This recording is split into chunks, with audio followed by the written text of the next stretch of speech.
சற்றேறக்குரிய 60 ஆண்டுகளாக இந்த நிலத்தை ஆண்டது இருவரும் திராவிட கட்சிகள்.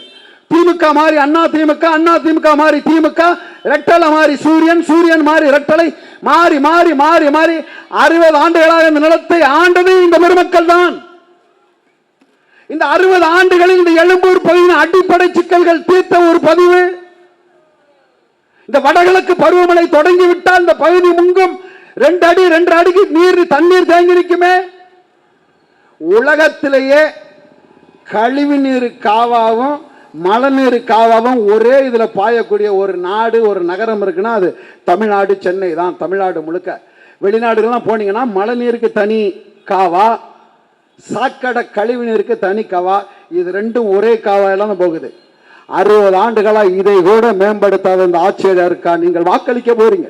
நீங்க தேர்ந்தெடுக்கக்கூடிய சட்டமன்ற உறுப்பினர் இதுகால வரைக்கும் உங்களுக்கு செய்தது என்ன? எந்த பகுதி எடுத்தாலும் சட்டமன்ற உறுப்பினரோட வேலை என்ன நினைச்சுக்கிட்டு இருக்கீங்க?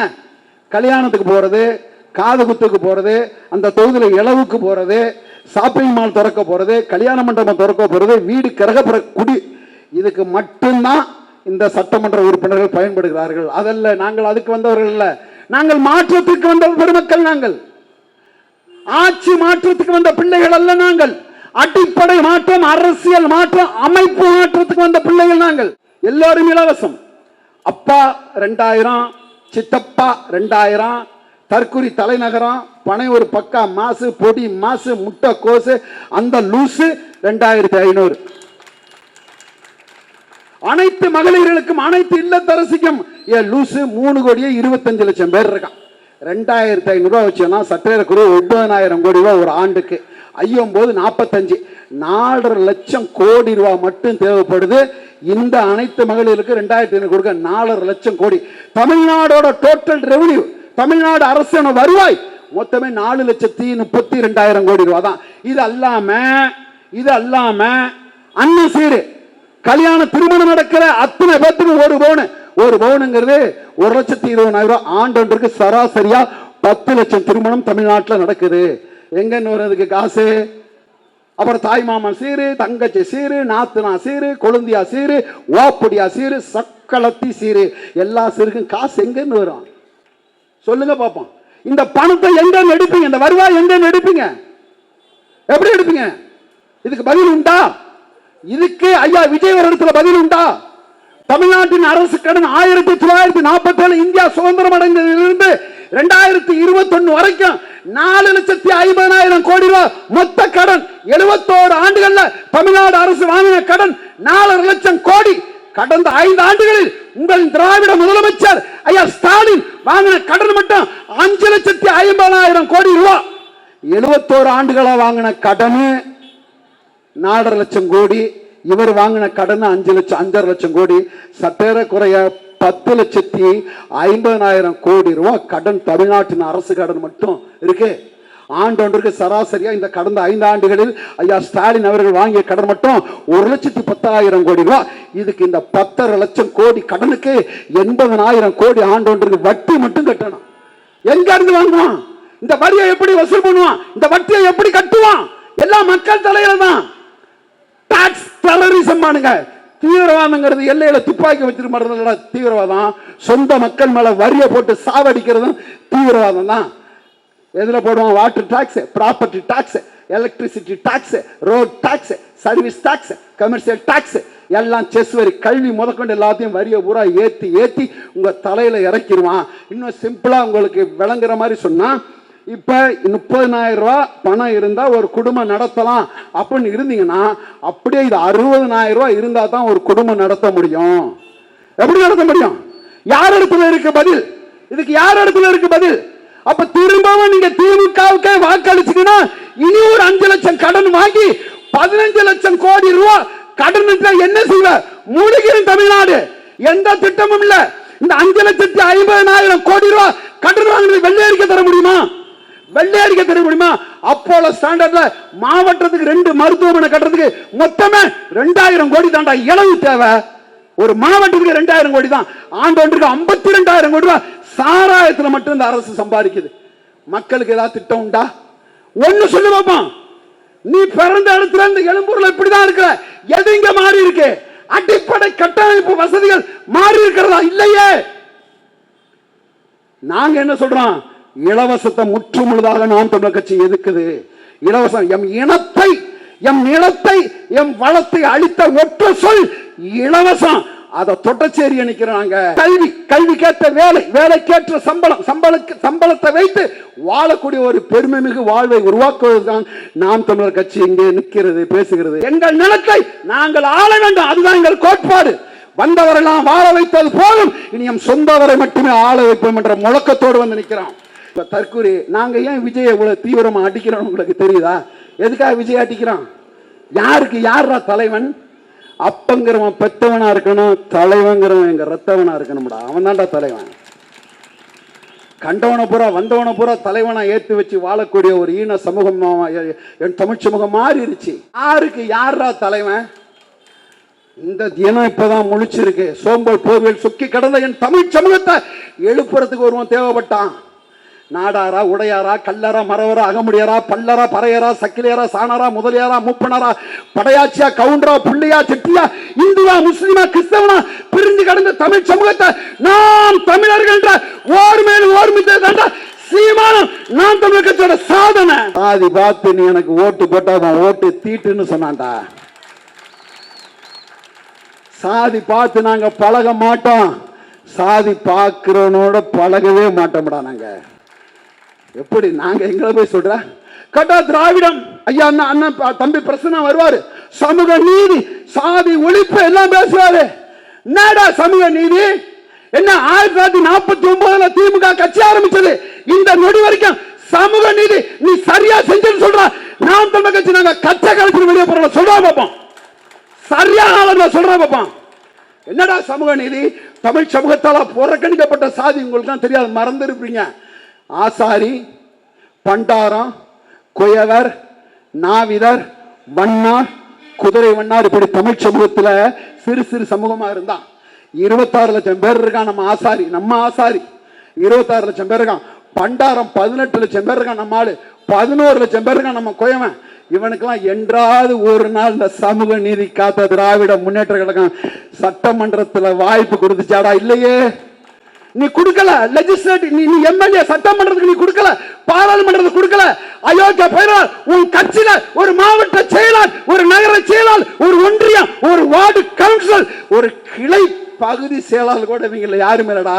ஆனா அத்தனை சீமான் தேடி தேடி பார்த்து பார்த்து அத்தனை பேருக்கு சீட்டு கொடுத்தான். நாங்க தாண்டா சமூக நீதி காத்தவன், நாங்க தான் சமூக நீதி காத்தவன். உனக்கெல்லாம் அருகதை இல்லை. திராவிட அயோக்கிய பயிரோட நீங்க பேசுறதுக்கு அருகதை இல்லை. எவ்வளவு கேவலமான அரசியல் தமிழ்நாட்டில் பண்ற. என்ன பண்ணிட்டு இருக்க? இதுல சனாதனத்தை பிஜேபி எதிர்ப்பாரான். எங்காளுக வேற இருக்கான், இல்லை எங்க இஸ்லாமியர் இருக்கான்ல, இந்த இஸ்லாமிய கிறிஸ்தவர், இவங்களை திருத்தவே முடியாது. அல்லா நீ திருத்தினாதான் இவங்கள, எங்களுக்கும் வாய்ப்பே இல்லை. ஜீசஸ் நீ திருத்தினாதான், இவர் கடவுள் திருத்தினாதான் இவங்களுக்கு எதுவுமே இல்லை. கன்னியாகுமரியில மேற்கு தொடர்ச்சி மலை எந்த இடத்துல தொடங்குதோ அந்த இடத்துல நாள் ஒன்றுக்கு 4000 டிப்பர் லாரி ஆவரேஜ் 1 லட்சம் டன் கற்களை ஏத்திட்டு போறான். அதுக்கு இங்க தடை இல்லை, அனுமதி. இத ஐயா விஜய் பேசுவாரா? கருணாநிதி மகன் ஸ்டாலின் பேசுவாரா? இந்த எடப்பாடிங்கிற இந்த டெட் பாடி பேசுமா? யாரு பேசுவா? யாரு பேசுவா? இத இந்த மண்ணைய மக்கள் தன் உயிருக்கு மேல நேசிக்கூடிய சீமானும் அவன் தம்பிகளும் அவன் தங்கைகளும் பேசுவான். உங்கள்கிட்ட இந்த எழும்பூர்ல நின்று கூட்டம் போடுறது வாக்கு பிச்சை கேட்டு கூட்டம் போடல. வாக்கு பிச்சை கேட்கறது எங்களுக்கு வேலை இல்லை. நீ போட்டா போடு, போடாம போ. அடுத்த தலைமுறை பிள்ளைகளோட வாழ்க்கை கேட்டு வந்து நாங்க நிக்கிறோம். வாக்கு பிச்சையில் அடுத்த தலைமுறைக்கான வாழ்க்கை இது கேட்டு வந்து நிக்கிறோம். விஜய் இவ்வளவு வேகமா நாங்க அடிக்கணும் தெரியுமா? விஜய் ஒரு சோசியல் டஸ்ட், சமூக குப்பை. அந்த குப்பையை கூட்டி ஊருக்கு ஒதுக்குப்புறமா வச்சு கொளுத்தணும். சாதி வாரி கணக்கெடுப்பு நாங்க கேட்கிறோம். எங்க நாடார் எவ்வளவு, செட்டியார் எவ்வளவு, கவுண்டர் எவ்வளவு, கோனார் எவ்வளவு, புள்ளை எவ்வளவு, எங்க பறையர் எவ்வளவு, எங்க படையாச்சி எவ்வளவு, எங்க பல்லர் எவ்வளவு, இப்படிலாம் நம்ம சாதி வாரி கணக்கெடுப்பை எடுத்துடலாம். தமிழ்நாட்டில் எத்தனை ஆண்கள் எத்தனை பெண்கள் கணக்கு எடுத்துடலாம். எத்தனை பட்டதாரி கணக்கு எடுத்துடலாம். எத்தனை பட்டதாரி படிச்சுட்டு அரசோட வேலைவாய்ப்பு முகாமில் பதிவு செஞ்சிருக்கான் அந்த கணக்கையும் எடுத்துடலாம். தமிழ்நாட்டில் தற்கூரி கணக்கை எடுக்கணும். எப்படி எடுப்ப? வந்தான்டா ஒருத்தன், ஐ லவ் யூ விஜய் வந்தான், வந்து பொத்துன்னு மரத்துல வந்து விழுந்தான். இதோ நான் இருக்கிறேன் வந்துட்டேன்னு வந்தான். அப்புறம் தாண்டா தெரிஞ்சு ஆத்தி ஆத்தி இன்னும் வேலை செய்ய வேண்டிய நமக்கு வேலை இருக்கு போல் இருக்கு. இவ்வளவு தற்கொலை இருக்கிறான், இவனை பூரா அரசியல் படுத்தணும். நாம் தமிழர் பேசுகின்ற அரசியல் என்பது அன்பான மக்களே, நாம் தமிழர் கட்சியின் அரசியல் மேடை என்பது பொலிட்டிக்கல் சயின்ஸ் கிளாஸ் ரூம், அரசியல் அறிவியல் வகுப்பறை. நாங்கள் எங்கள் பேச்சை நீங்கள் கேட்டால் 100 புத்தகங்கள் படிப்பது போன்று நீங்கள் உணர்வீர்கள். அதனால அவன் அடிக்கிறேன். ஏன்னா இனி ஒருத்தன் திரைத்துறையிலிருந்து தமிழ்நாட்டு ஆளலாங்கிற முதலமைச்சர் கனவுல எவனும் வரக்கூடாதா. அதனால தாண்டா விஜய் அந்தடி அடிக்கிறோம். திமுக காரனை கூட நாங்க விட்டு அடிப்போம், இந்த தற்கொலைய விடாம அடிப்போம். என்ன நினைச்சிட, திரை கவர்ச்சி போதும்டா. தமிழனோட விதி கேரளாவிலையும் சினிமா இருக்கு. மம்முட்டி, மோகன்லால் சூப்பர் ஸ்டார்.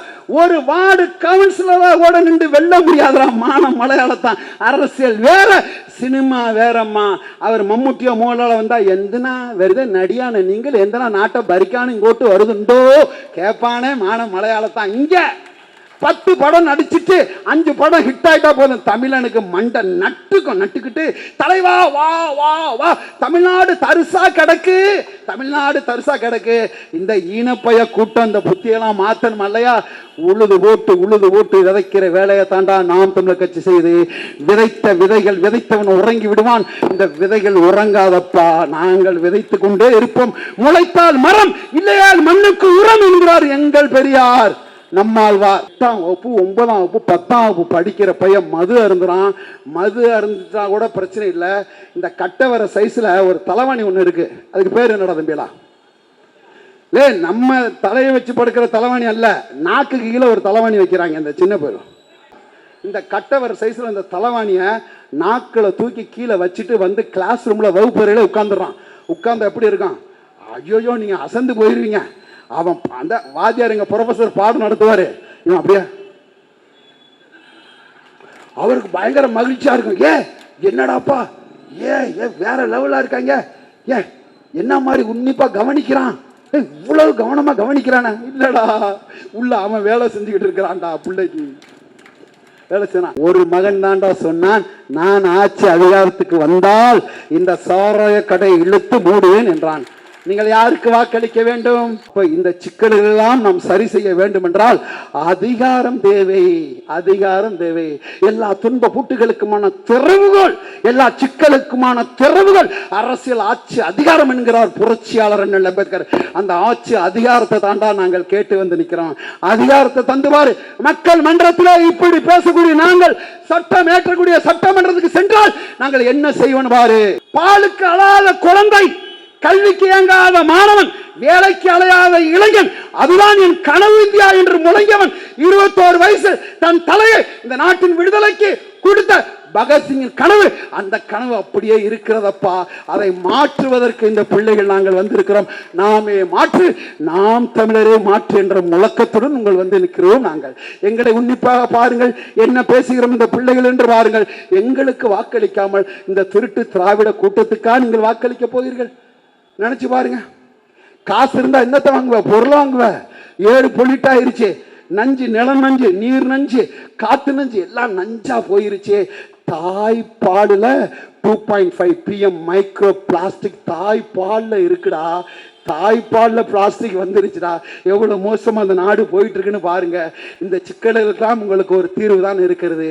அது இந்த ஏர் கலப்ப சின்ன இருக்கு இல்லையா, அதுல குத்து அனைத்தும் இங்க மாறும். 71 ஆண்டுகால அழுக்கு ஊத்த நல்லா படிஞ்சிருக்கு. சுரண்டி அப்படியே எடுத்துக்கிட்டு வந்துகிட்டு இருக்கக்குள்ள 2019 கமலஹாசனை கொண்டு வந்து இறக்குனிச்சு திராவிடம். அவர் வந்தார், ரிமோட்டை போட்டு உடைச்சார், அதை உடைச்சாரு, இதை உடைச்சாரு, அவர் வேலையை முடிச்சாரு. அடுத்து இப்ப 2026 இந்த தற்கொலையை கொண்டு வந்து இறக்கியிருக்காங்க. இப்ப எங்களோட வாக்கு சதவீதம் நாம் தமிழர் மேலே ஏறுது. இன உணர்வோட மான உணர்வோட ஒரு தமிழ்ச்சம் இப்போதானே மெல்ல எழுந்திருச்சு வருது. அதில் குறுக்க கட்டையை போடுறதுக்கு தான் இந்த முட்டை கோசு, இந்த லூசு வந்திருக்கு. அப்போ இந்த சிக்கல்கள்லேருந்து உங்களுக்கான தீர்வு, இந்த சிக்கல்கள் துன்பத்தில் நீங்கள் விடுவதற்கு உங்களுக்கு ஒரு வாய்ப்பு இருக்கிறது. அது வேறு யாரும் இல்லை, இளங்கலை அறிவியல், பிஎஸ்சி பிசிக்ஸா computer science, BSc computer science, இளங்கலை கணினி படித்த ஒரு பட்டதாரி பெண்ணை சீமானின் தளபதியாக இங்கே நிறுத்தியிருக்கிறோம். உங்களுக்கான வாக்கை அடுத்த தலைமுறை பிள்ளைகளின் வாழ்க்கையை என் தங்கைக்கு அளித்து நீங்கள் இவர்கள் உங்களை எழும்பூர் பகுதியின் ஆகச்சிறந்த சட்டமன்ற உறுப்பினராக உங்கள் குரலற்றின் குரலாக இவர் சட்டமன்றத்தை ஒழிக்க வேண்டுமென்றால் விவசாய சின்னத்திற்கு நீங்கள் வாக்களிக்க வேண்டும். விவசாய சின்னத்துக்கு வாக்களித்து நாளை தலைமுறை நீங்கள் வாழ்க்கை அளிக்க வேண்டும் என்று கூறி விடைபெறுகிறேன். நீங்களும் தமிழர், நானும் தமிழர், நாம் தமிழராய் வாழ்வோம் என்று கூறி விடைபெறுகிறேன்.